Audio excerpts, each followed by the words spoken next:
Hello, I'm Laura Lester. I'm the owner of Encore Memory Care Day Centers, and I'm here with Alex Namath, who is currently our executive director at our new Louisville Center that we're just opening. And he's been a mentor of mine for many, many years. So I'm honored to be here with him today. So I think there's a lot of reasons. The first one that comes to mind for me is that because the disease is typically, not always, a slow progression to the end, you're talking to your loved one, and of course they look exactly like they've always looked.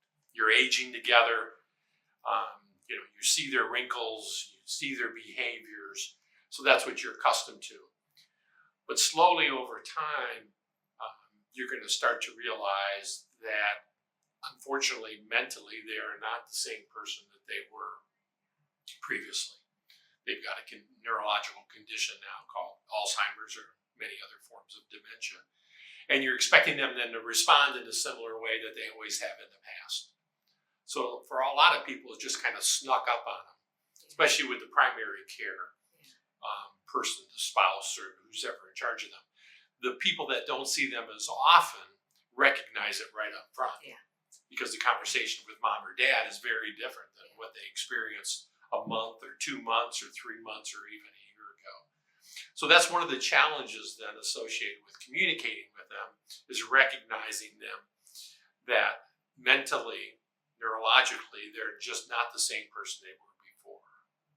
And working then to make that the best conversation you can have. I know from personal experience, with my brother, I knew he'd been diagnosed with dementia, and I was completely not believing it, okay, because I would just talk to him on the telephone, and he sounded fine. I'm like, this is crazy. My brother is fine, okay, so it came a time when I had to go over and spend the day with him, and he told me the same stories over and over again, and I mean, it was just like deja vu. I'm like, oh my gosh, this is real. It's real. But I didn't realize it just by talking to him on the phone every now and then. I thought, oh, he's irresponsible. He's always been irresponsible, but no. So it's hard because you don't, something inside you just doesn't want to believe it. I mean, I think it's natural. You just don't want to believe it. And honestly, anytime he had a good day, I would go, oh, he's been misdiagnosed. That's right. When in fact, so you tend to think that your loved one, a lot of people, is better than they actually are, is doing better than they actually are. Some people think they're doing worse than they actually are, but most people think they're doing better than they actually are. Do. So it's very easy to fall into the trap of not using your dementia training and just trying to reason with them. And that a lot of times goes downhill. Yeah, it's a little bit about some of the things we've talked about in other episodes, and that is, again, they're living in the past. Most of them, not all of them. Most of them are that have short-term memory. You need to understand that to be able to communicate with them. So sometimes you have to talk about those experiences that they would identify with in the past, and then you can have the effective communications with them and overcome some of those challenges. Because if you don't acknowledge it to yourself that they can't understand the questions that you're asking them today about current events, then you're in denial and the conversation is just not going to work. Well, there's lots of things to avoid when talking to your loved one. You have to always keep in mind that emotions are contagious. So with this, what you want to do is avoid negative emotions. And being a caregiver is very stressful. So whenever you start feeling yourself getting stressed out, you have to be able to figure out a way to control that because it'll just go south otherwise. So I would say maintaining a calm, positive attitude with them, speaking to them simply, in simple, in distinct sentences. No, and if if you want them to accomplish something, don't give them a bunch of detailed instructions all at the same time. Just give them one step at a time. Also, don't approach them from the side, approach them from the front. It might be helpful also, and that is because their peripheral vision is mostly damaged. So a normal person's peripheral vision, like I can see my fingers like this. Somebody with dementia is going to be more like this. So if you approach them from the side, a lot of times it'll startle them. And so what you want to do is always approach them from the front so that you don't startle them, and approach them respectfully. Don't, if they're sitting down, bend down to where they are. Don't hover over them or that kind of thing. It might be a good idea to announce yourself, because a lot of times they know you're here. They're not quite sure who you are. If you say, "Hey, it's me, Laura, I'm here," that's helpful. That's helpful a lot of times. So, a lot of times our loved ones act like children. I mean, I've been doing this for 15 years. I've had people stick their tongues out. I mean, they actually behave like little children. But the one thing that's very important to remember is they know that they're adults. They know they're not children. So it's very important, even though they act like a child, not to address them as you would a child. So, and a lot of times that's a common mistake, that people think they're doing the right thing because they're upbeat and they talk to them in a childlike voice, like, "Oh, wouldn't you like to go get lunch today?" In a very, well, they know they're adults and they feel a lot of times demeaned by that. And so what you want to do is always, always, always address them as the accomplished, intelligent adult that they have always been. And just show them that respect, that you realize that they are who they are and they are not a child. Because I've had people that their loved ones think that they're doing the right thing, and they're talking to them in an upbeat way, because I say be upbeat, but it's more in a childlike voice, like you would address a 5-year-old child, and they feel like they're being talked down to, and then they want to just get away. Their instinct is just flee, because they don't want to be around that indignity. Sure. That's a good point. I think also when you're talking to them, you should come up with a number of conversation topics that have gone over well in the past, and also have that list of conversations that didn't go. Yeah. So let's say they were very political, and that fired them up as as a younger person. That's probably not a conversation you want to have now at this point. So let's bury that. But yet maybe they like to talk about ministry, right, in church, in the men's group or something like that. So that's a conversation you can bring up. The good thing with dementia is they don't remember. They just had that conversation yesterday. So they'd be glad to give it to you again and talk about the things that were pleasurable for them as well. So just be aware of those triggers, because they're out there. Yeah. And you won't even understand sometimes what the trigger was in the conversation you had, other than you just don't want to go there anymore. Yeah. You're not sure why, but don't go there again. That's right, because they're hearing something entirely different than what came out of your mouth. Or what you intended. That's right.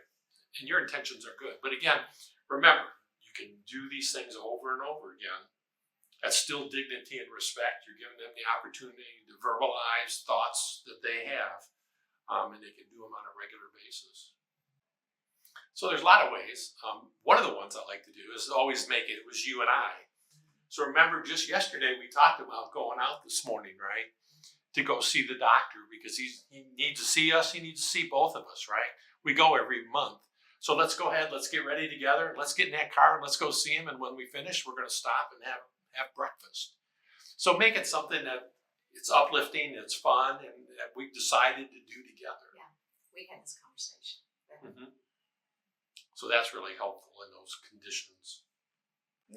One of the things I love is, and we should probably reintroduce that here, or maybe even in those people, but I always called it random acts of kindness. And that is acknowledging in them when they're not even looking for it.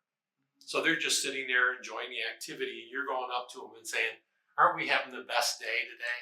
And just put a big smile and just walk away. And they'll light up like crazy. They weren't looking for it. Anxiety may have been building in them already. And a lot of times we can see it being building, right, before they even act out in any way that they've got. But those are so powerful when they're not asking for it, you deliver. And something else that he just did is he reached out and touched my arm. That is, people need human touch, So the more you touch them, in a friendly, respectful way, the more they respond to that. So people need. Sometimes we just say 2 or 3 hugs a day keeps you healthy, and we just hug each other. It's important that they get the human touch as well. So Alex just does that instinctively, but that's an important thing that you need to keep in mind, that they need that. They really do. And it's a good tip for people that are coming to visit, right? The family and all those friends, because a lot of times the family doesn't know how to react to dad or mom, right? Because they're not who they were before.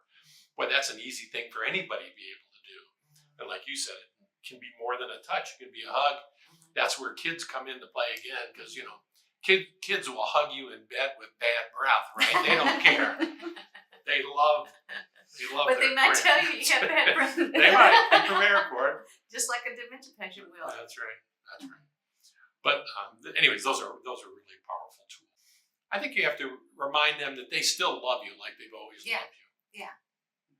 Even though they may not be, as expressive as they were before, because unfortunately that's the disease process, but it's still in there. Yeah. And by telling them, reminding them that it's there, maybe not as expressively as they were in the past, will let them feel like, okay. Then I think, again, it's all about they are helping their grandma, grandpa, father, whoever it is, along the journey of the disease by communicating with them, by talking to them, by talking about stories, from the past. Those are all communications that are easy to do, and that family members can pull off because they know the stories. No, I think maybe we touched on it, but we look at them in the eye, right, and touch them as well. But I think you need to look at the environment as well. We had a very anxious person. We didn't understand why. It was really difficult. And we finally found out that they got anxious when the blower came on from the air conditioning system. And some reason they were tuned on that, and that triggered them. Really? Yeah. To then become very, very anxious. So my only comment with that is, look at always in your environment. You want to keep it as peaceful as you can, but fun at the same time, right? When you have music, you don't want low music. You want music that fires them up. But you also don't want an environment that's distracting. Or too chaotic. Or too chaotic. That's just not a good environment. And trying to communicate them when you're in the middle of the grocery store with everything else going on is probably not a time to do a class in communication, right? Because of all the things that are going on around them. So just always be aware of that anytime you're communicating with them, that you're focused on them at that time, and I think you'll have the best results. Another thing about if you're in public with your loved one, the Alzheimer's Association has these cards that you can buy that say, the person I'm with has dementia. Please be patient. And sometimes if you just have those cards handy and your loved one does something that you personally feel embarrassed about, and I've lived this, so I'm saying this to me, because my brother would just really embarrass me, but because people didn't know. And so you just slip them that, and then everybody knows somebody with this disease, and they're more patient. Yeah. So. Yeah, and I think of now, with the holidays, we're in the Christmas season right now, so families are going to come in. They may be used to just husband and wife meals, right, most of the time of the year. Now, all of a sudden, we've dropped in Christmas supper, which includes 10 family members, right, that they haven't seen for a while. And all these individual conversations are going on at the table, and they're trying to do the best they can to be a part of the conversations. But it's impossible because of what's going on. So you just have to be aware that the communication is going to be more difficult in those environments, and they may be more comfortable sitting at a table on their own. Maybe it's the spouse, or maybe it's the son or the daughter at a table individually with them, which makes it more comfortable for them in the environment. Yeah. Each person's different. Depends on them. So you have to That's right. try to figure it out. Yeah, that's your job. Your job is to learn from the behaviors that are elicited by the individuals, by the things that you're asking them for. Well, and communication is all about connection, Mm-hmm. right? So it's probably important too to not just think about what do I have to communicate, but then how can I go about using communication to connect with my loved one too. Mm-hmm. Yeah, and don't worry about, some people feel like they need to communicate more, like more is better. You don't need to do that. Oftentimes they need time just to digest the That's right. conversation. Because again, it's stressful for them underneath. You can't see it. Right. They're working hard, right, to come up with the answers to the questions that you're asking or the experiences you want to share together. And it's okay then to take a break, and for both of you to take a break, Yeah. both the caregiver and the loved one. Yeah. All right, well, I hope you enjoyed this episode on dealing and communicating with your loved ones. We enjoyed presenting it to you today. Please share this video with your friends that need it, with family members that are going to come and visit, and subscribe if you'd like to. Thank you.